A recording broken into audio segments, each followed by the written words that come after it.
L'exposició col·lectiva El valor de la discapacitat, la capacitat de superar-se es pot visitar a la sala La Cuina de la Seu d'Urgell.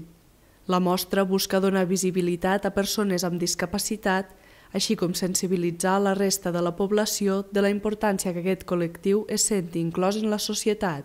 Aquesta resiliència ve acompanyada d'un suport d'amics, de familiars, de la societat. Moltes vegades és el que no es troben, cada vegada més, perquè som més sensibles, després de la pandèmia potser això també ens ha fet una mica més humans, només fa falta això, humanitat, i ho solventaríem tot, segur. L'exposició compta amb la participació d'una vintena d'artistes i 5 entitats, que han aportat obres diferents com una que reinterpreta a Frida Kahlo. Ella va tenir un accident de jove i fins i tot pintava des del llit, que tot i que tenia mal, pintava des del llit. Llavors, també he fet una Frida una mica més fosca per expressar una mica això, el dolor, el patiment, però que també hi ha color, que també amb la pintura també dona de color la seva vida.